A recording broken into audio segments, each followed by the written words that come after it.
David Crowe, thanks for that. Let's go to Josh Frydenberg, the Energy and Environment Minister. Your thoughts on the polls today? The Prime Minister's preferred Prime Minister rating up, everything else is flat? Well, as you say, the Prime Minister has now got a 12-point lead on Bill Shorten as the preferred Prime Minister, and we will continue to go on and govern in a way that's good for Australians. The feedback from both constituents and from colleagues has been very positive about the budget. Extra funding, targeted funding for education and for health, a major infrastructure project. At the same time, we've been able to reduce overall government spending to 1.9%. Now, that is quite significant given that we inherited spending growth at 3.7%. So I think both the Treasurer and the Finance Minister have done a very good job, and now it's our job as other members of the Cabinet and the Ministry and the backbench to go out and promote the budget. And you're hoping that those slight improvements in the PM's approval and preferred PM comparison, that they might be a lead indicator here? Well, the reality is the next election's 2 years away, so the Labor Party might get excited, but they've got a long time to wait till the next campaign, and we know what needs to be done. We've established our priorities and we're going ahead and implementing them. One of the priorities for Donald Trump throughout the presidential race was criticising the Paris Climate Accord. He wasn't up front with the leaders in Italy and Sicily at the weekend. Says he'll make it known in the next week or so. He should have been up front, shouldn't he, with the world leaders? If you're going to do it to their face and pull out of the climate accord, because that's what he'll do. Look, it's not for me to be telling Donald Trump how he should be administering domestic American policy. What they do on climate change, foreign policy. What they do for them on climate change will be a matter for the Trump administration. What I've made clear is that the Turnbull government has made a major commitment to reduce our emissions by 26 to 28% by 2030 on our 2005 levels. Just as we beat our first Kyoto target, we're on track to beat our 2020 target, and we will meet our 2030 target. Does this Trump move, though, does that undermine the whole accord? Does every nation then have to reassess?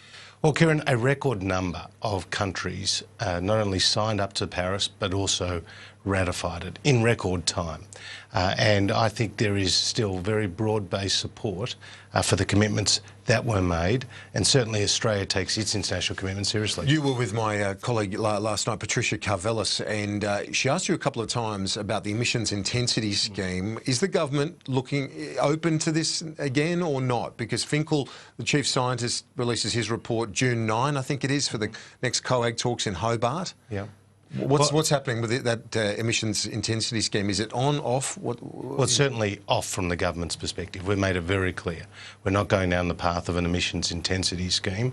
I do want to point out that the emissions intensity of the Australian economy is now at its lowest level in 27 years, both on a GDP and on a per capita basis. Despite what the Labor Party says, there's been record investment in 2016. So even if Finkel says you should do this is one of half a dozen or a handful of ideas, you won't do it? Our policy is clear. The emissions intensity scheme does punish a number of the thermal generators at a time when we need to stabilise the system. You rule it out. And so we're not going down the path of an EIS. I've said that. The Prime Minister has said that. That's the government's position. On another area, before I let you go, shark nets on the New South Wales North Coast, the state government going to remove those nets from that trial earlier than they'd planned. The local councillors and others, surfers in the region on New South Wales North Coast, they don't want those nets removed.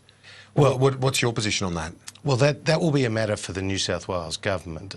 In terms of nets, we at the federal level had given approval for the trial, and I noticed that they had caught some target sharks, namely the great whites and others. But they've also announced that they're increasing the number of smart drum lines, which are a non-lethal means of catching target sharks, which are great whites predominantly, but also bull sharks and tiger sharks. They've been very successful to date. They've caught 29 of those in just 5 months with those smart drum lines, so I'm pleased that they're rolling it out. And I have called upon the Western Australian Labor government to take stronger measures to protect its citizens, given that they've had 15 people who have lost their lives to shark attacks in the last 17 years, which is a much higher rate than the other states. You're not opposed to the New South Wales government removing those nets at this stage because their concern is the impact on migrating whale populations? Yeah. Look, those are matters for the domestic jurisdictions to implement. My concern is to ensure that if a request comes from a state like New South Wales or Western Australia to the federal government for a national interest exemption under the EPBC Act, the Environmental Protection, Biodiversity and Conservation Act, then I will consider that fully and promptly, because I don't want there to be any equivocation here. The number one priority for state and federal governments must be to protect people in the water. Minister, we'll talk to you soon. Appreciate it. The Environment Minister, Josh Frydenberg. Quick break.